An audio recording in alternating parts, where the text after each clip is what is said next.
and everybody that's with you. You guys have done fantastically. I also want to thank Vice President J.D. Vance. Where's J.D.? He's coming right over. Marco Rubio was doing a fantastic job, and Secretary Noem was doing a fantastic job, as well as Representative Darren LaHood. Thank you all very much. Hi, Darren. This past summer, the United States hosted the 2025 FIFA Club World Cup, and it was great. I actually went to a match, and it was amazing. That was a big success, too, wasn't it? It was sort of like a preview of what's to come. And now we're getting ready for an even bigger event next year as we host the official 2026 FIFA World Cup. That's the big one. The World Cup tournament. This will be a once-in-a-lifetime opportunity, even for our country, because frankly, this goes to countries, everybody wants it. I guess it's going all over the world. Do you know who's getting it the next time around? Who's getting it? Has that been selected? The next one will be Morocco, Spain, and Portugal. That's good. With 3 matches at the beginning in South America, Argentina, Uruguay, and Paraguay. And the one after will be Saudi Arabia in 2034. Wow, that's great. Yeah. Wow, that's great. Well, we have the king coming, Crown Prince is coming tomorrow. This will be a once-in-a-lifetime opportunity to showcase the greatness of American world-class athletic competition as we celebrate our nation's 250th year. The World Cup will also be an incredibly significant economic opportunity for countless American workers and businesses. It's expected to drive more than $30 billion, Johnny. I don't know about that. That sounds like a lot of money. No, that's true. Are you sure? 100%. How much does the country get out of that? 30 billion. 20%? No, do we get like a percentage of the gross or anything? That's for negotiation. That's right. Yeah. And it's going to create nearly 200,000 jobs for America. Since the creation of the White House FIFA Task Force earlier this year, Secretary Rubio's team at the State Department has worked tirelessly with the Department of Homeland Security to ensure that soccer fans from all around the world are properly vetted and able to come to the United States next summer easily. Before I took office, it would often take a year to get a travel visa, but because of the administration's hard work, now in more than 80% of the world, think of that, the wait time for a visa is 60 days or less. For those who intend to join us for the World Cup, I strongly encourage you to apply right away. And I want to thank FIFA Task Force and Secretary Rubio for the great job. Marco's doing a fantastic job in many ways, too. So I want to just thank you all for a great job. Marco, you're doing a great job. Beyond even this, we're also creating what we're calling the FIFA Prioritized Appointment Scheduling System.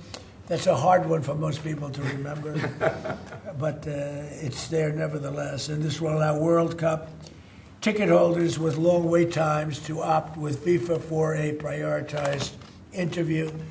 And I've directed my administration to do everything within the power to make the 2026 World Cup an unprecedented success. I think it's going to be the greatest. And we are setting records on ticket sales. Nobody's ever really, and FIFA's never, if you look at the numbers, nobody's ever seen anything like the kind of numbers we're doing.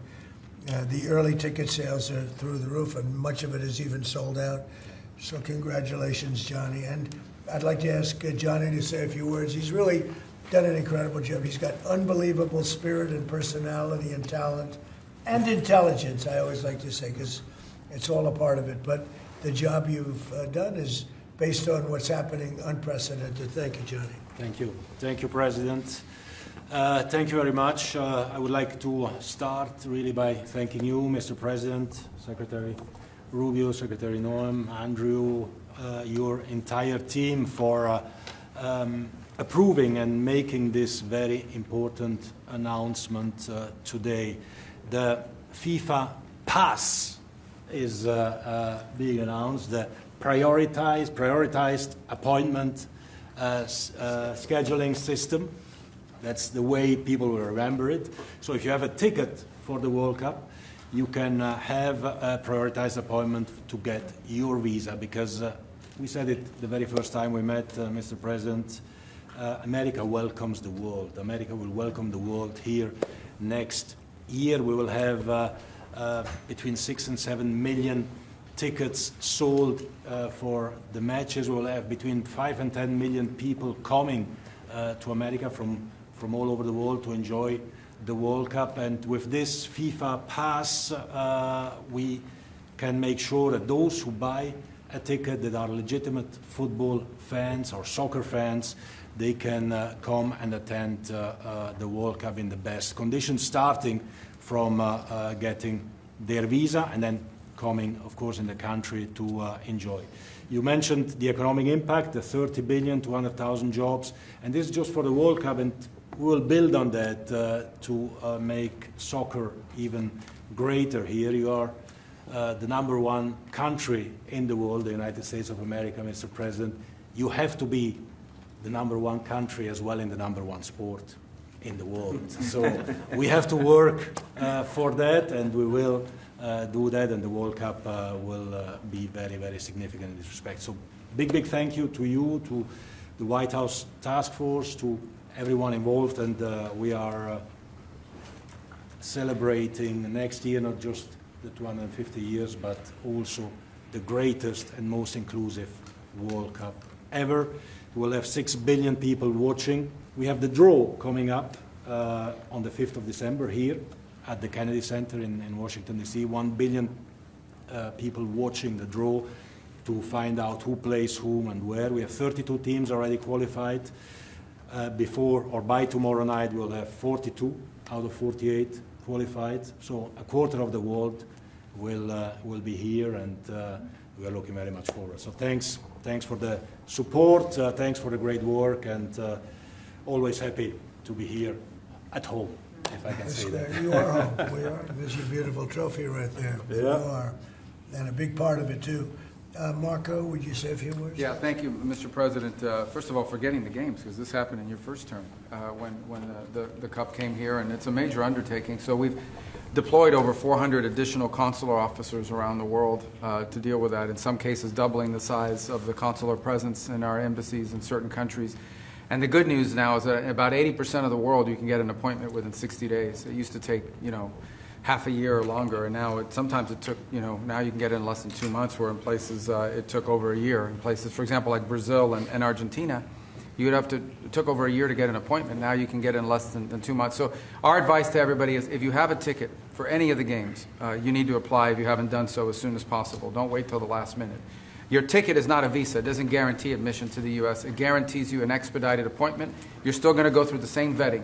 We're going to do the same vetting as anybody else would get. The only difference here is we're moving them up in the queue. We're moving them up faster. But my advice to everyone that's watching around the world is, if you intend to come to the games, you have to have a ticket. You need to apply. Apply as soon as possible. You're going to get your interview within 6 to 8 weeks, and move forward from there. Don't wait till the last minute to do it. Thank you. Mr. Congressman, would you like to say something? Well, first of all, Mr. President, none of this would have happened without your leadership securing this during your first term.